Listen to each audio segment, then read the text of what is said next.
Boa noite. Indicação sugere o ensino de Libras como oficina na rede municipal. Para que haja uma melhor comunicação, entre o surdo e o não surdo e para que eles entrem melhor no mercado de trabalho, haja uma comunicação bem mais eficiente, É importantíssimo que ambos, surdos e ouvintes, tenham a oportunidade de se comunicar, terminando assim estas barreiras. Outra proposta de vereador é ofertar um curso online antirracismo nas escolas. Podendo ser trabalhada pela Coordenadoria de Promoção da Igualdade Racial, que a gente acrescentou, e também a Coordenadoria da Juventude nós acrescentamos também, sugerindo ao Executivo, para que debatam dentro da nossa sociedade, dos bairros, das escolas. Na série Abril Azul, médica neurologista explica o diagnóstico do autismo. A precocidade do tratamento ela é importantíssima, porque o nosso cérebro, o nosso funcionamento dos nossos neurônios, ele depende da formação de conexões de sinapses interneuronais. Quanto mais precoce esse estímulo ele é feito, maior a capacidade desse indivíduo desenvolver as suas habilidades cognitivas. A partir de agora, no canal da Comunidade. Fique com a gente!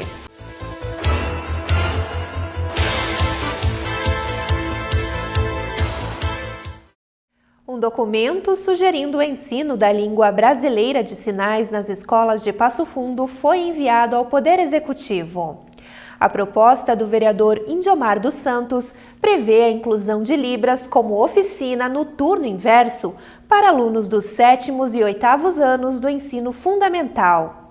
A indicação tem o apoio de entidades que representam a comunidade surda. Em primeiro lugar, essa ideia vem porque a gente transporta alunos.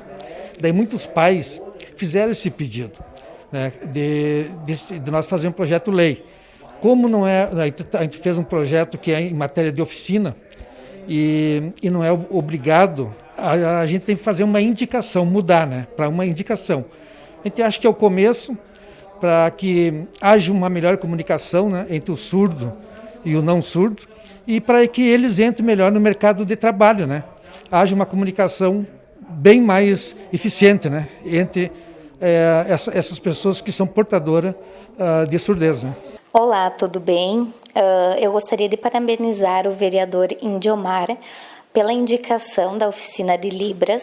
Achei muito interessante. Eu sou o Pablo, presidente da Associação de Surdos de Passo Fundo, a SPF, do ano de 2021 a 2023. Esse tema que o vereador está trazendo é muito importante ser abordado dentro das escolas para que haja interação, acessibilidade e ter um desenvolvimento na comunicação. Teremos futuros profissionais que terão um conhecimento básico para se comunicar em qualquer lugar e área, tanto na área da saúde quanto na educação, havendo a comunicação e interação. É um prazer, é muito legal esse interesse na inclusão. Temos a lei do ano de 2002 que reconhece a Libras como segunda língua oficial do Brasil. Oi, estou orgulhosa e quero parabenizar o vereador pelo interesse na inclusão, para que tenha comunicação entre surdos e ouvintes dentro das escolas, através da oficina, que é uma oportunidade para haver trocas na comunicação, quebrando as barreiras. É muito importante que se tenha comunicação entre os surdos e ouvintes para a inclusão dentro das escolas. E a oficina de Libras é uma oportunidade de um início. Então, parabéns, fiquei muito feliz e é um sentimento de gratidão ao vereador.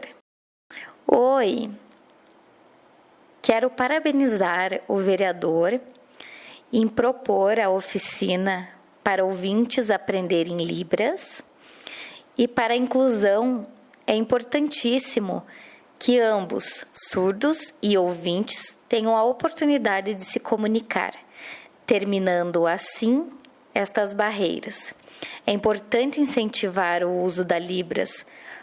Para nós é um empoderamento, criando força e interação e um conhecimento. Parabéns, fiquei feliz, muito obrigada. Parabéns ao vereador por se preocupar em facilitar a comunicação entre surdos e ouvintes, havendo uma interação na oficina de Libras. Parabéns, vereadora. Meu nome é Catarina. Este é meu sinal. Eu sou professora de Libras, sou professora surda. Gostaria de agradecer ao vereador, pois é uma necessidade em todas as escolas ter a oficina de 7º e 8º ano para surdos e ouvintes, ter a comunicação em Libras. A gente tem cerca de 10 milhões de surdos no Brasil. E hoje é a segunda língua do Brasil, né? Então, por isso que é muito importante a gente se transformar a Libras em uma oficina nas escolas, né? A gente tem certeza que os jovens estão pedindo muito isso aí. Inclusive, houve vários pais que nos solicitaram. E até a gente mesmo, né? Seria bom aprender que a gente teria um outro tipo de comunicação, né? Já o vereador Michel Oliveira pede que o município ofereça o curso online Como Identificar e Combater o Racismo Estrutural, ministrado pelo educador, rapper e ativista social Rafael Diogo dos Santos.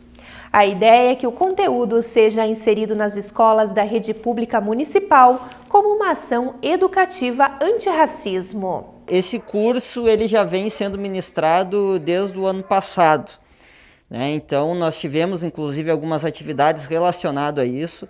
E agora, em 2021, ele recebeu o apoio do Departamento de Juventude do Estado do Rio Grande do Sul e foi ofertado a diversos municípios através da administração dessa pauta, né? Podendo ser trabalhado como um conteúdo pedagógico nas escolas. Aliás, diga-se de passagem, isso é uma lei federal que fala sobre a obrigatoriedade de tratar sobre assuntos da cultura africana, dos negros, né? Isso está na questão da Constituição Federal.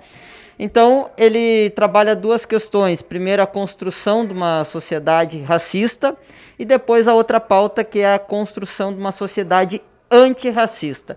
Então, ele traz esses elementos com base em todos os conteúdos pedagógicos, históricos, histórias de vida, e eu tenho certeza que essa indicação, se vir ser acatada dentro do nosso executivo municipal, vai poder ser trabalhada no âmbito das escolas, podendo ser trabalhada pela coordenadoria de promoção da igualdade racial, que a gente acrescentou, e também a coordenadoria da juventude nós acrescentamos também, sugerindo ao executivo, para que debatam dentro da nossa sociedade, dos bairros, das escolas, essa questão da cultura antirracista, né?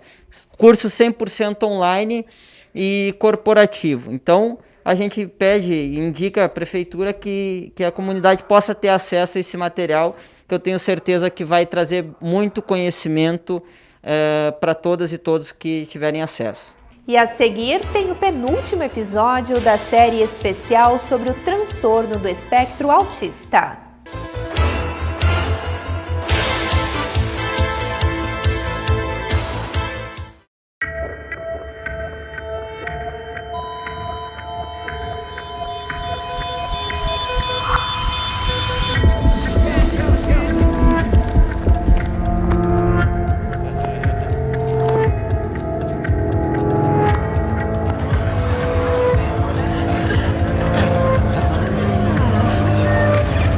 Basta um momento para acabar com todos os outros. Te cuida. Governo do Rio Grande do Sul. Máscara é para proteger, não para calar. Denuncie. Diga não à violência contra a mulher. Não tolere a violência contra a mulher. Denuncie. Não se cale. Denuncie. Denuncie a violência contra a mulher. Você pode fazer a denúncia na Delegacia da Mulher de Passo Fundo, Ministério Público. Sim, Serviço de Informação à Mulher. Ou pelo 180. Realização: Comitê Popular por Saúde, Democracia e Direitos.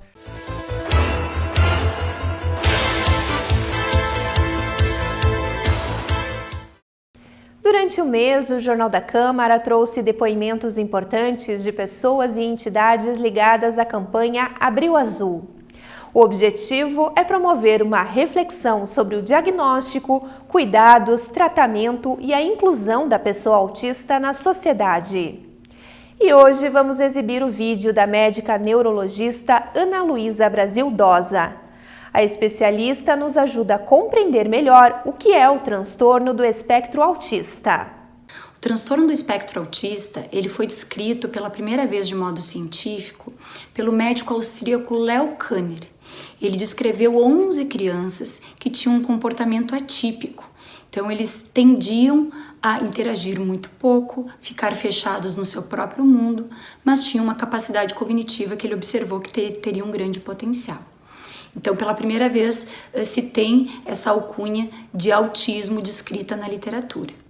Então, ao longo dos anos, foram desenvolvidos vários tipos de estudos científicos e, atualmente, o transtorno do espectro autista é algo que está sendo mais vinculado na mídia e, por isso, até a identificação dele está sendo mais correta e talvez esse seja um dos motivos do aumento da frequência desse diagnóstico.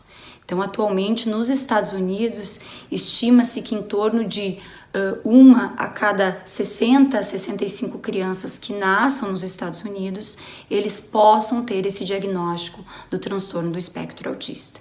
Então, existe uma grande incidência, uma grande prevalência e é muito importante que os educadores, os pais e a sociedade estejam atentas aos primeiros sinais de suspeita que uma criança possa estar tendo esse diagnóstico, alguma característica dentro do espectro. Que características que seriam essas? Então, no primeiro ano de vida, a gente já pode observar algumas características. Uma pessoa, ela não adquire o autismo, ela já nasce com essa condição, com essa peculiaridade. Nós temos algumas descrições de algumas crianças que, ao longo do primeiro ano de vida, têm um comportamento mais neurotípico e, a partir do final do primeiro ano, início do segundo ano de vida, elas começam a se fechar mais em si, às vezes ficar um pouco mais retraídas e, a partir daí, o quadro do espectro ele se abre, tá? Então, é um subtipo de autismo que pode acontecer, mas essa pessoa já nasceu com essa predisposição, com essa tendência genética. Então, que sinais seriam esses no primeiro ano que nós deveremos e toda a sociedade deve se atentar? Então, a primeira coisa, o contato ocular. Então, uma criança, quando ela está sendo amamentada, seja ao seio da mãe, seja na mamadeira, ela tende a preferir o contato ocular. Então, a mãe está amamentando e a criança olha para ela. Então, a criança já consegue ter um sorriso ao final de um mês de idade, antes até de um mês de idade. Então, você faz uma gracinha, a criança tende a esboçar um sorrisinho. Você faz um barulho, a criança tende a acompanhar aquele barulho com os olhos. A criança um pouco mais velha, você brinca de esconde, aparece, a criança procura. Quando você aparece, ela começa a rir. Ao longo desse primeiro ano de vida, a criança começa a apontar o que ela quer, ela pode não falar, né? A gente sabe que a fala vem geralmente ao final do primeiro ano de vida, começam as primeiras palavrinhas, mas antes disso ela tem uma comunicação não verbal.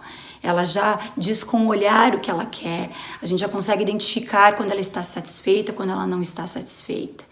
Então, já começa a manipular os brinquedos de um modo um pouco mais diferente, querendo ter uma troca com a pessoa que está próxima, com a criança, com o adulto. Depois de um ano de vida, começa a ficar mais claro da gente conseguir perceber alguns sinais e alguns sintomas que vêm aí dentro do transtorno do espectro do autismo. Então, que sinais seriam esses? Então, aquela criança que começa a ter um atraso do desenvolvimento da fala.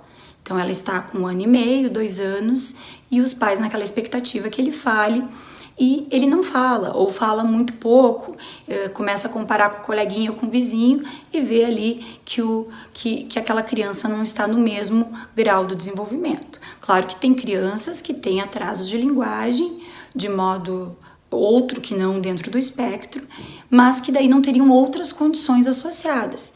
Então, aquele sinal que a gente viu, aquela dúvida, será que olha pouco no olho? Geralmente ali a partir 1 ano e meio, isso aí começa a ficar mais claro. Quando as crianças começam a querer interagir mais com as outras, 1 ano e meio, 2 anos, aquela criança ela tende a gostar de ficar mais no seu cantinho, ou pegar um brinquedo específico e ser fascinada por aquele brinquedo específico. Você tenta tirar aquele brinquedo e a criança se descontrola, ela pode ter crises de birra, crises que fogem de um padrão dito de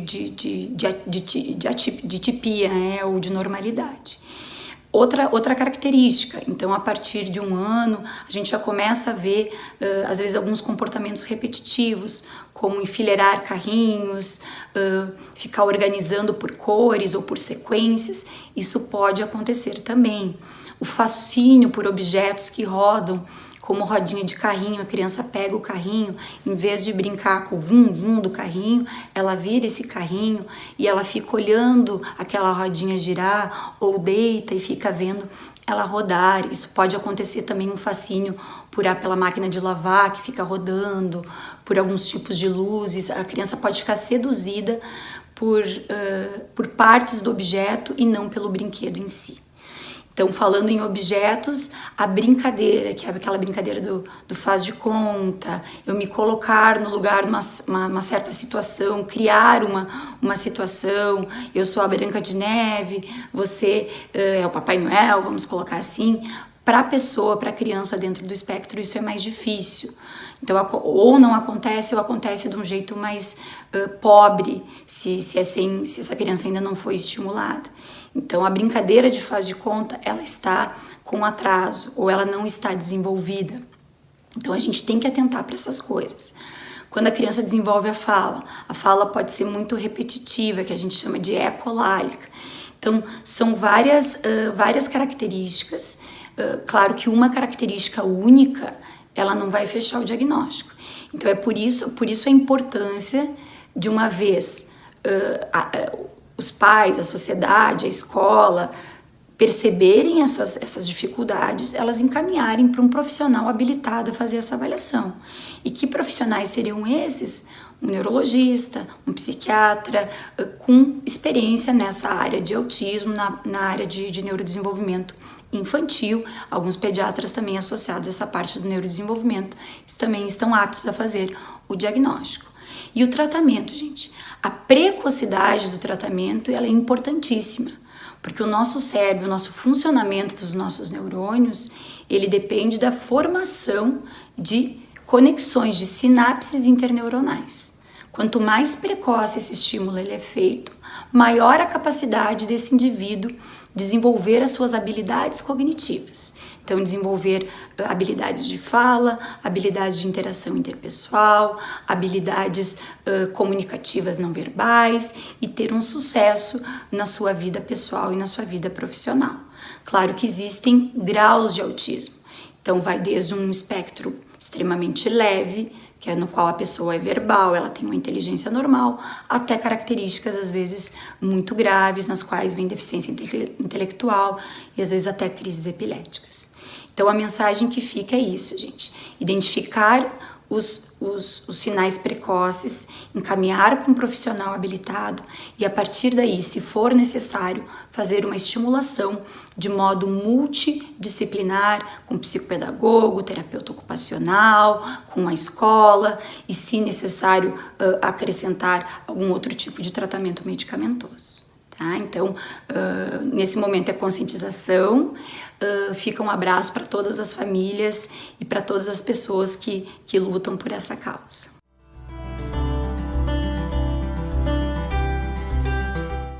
E estas foram as informações do Jornal da Câmara de segunda-feira. Uma boa noite e um ótimo início de semana.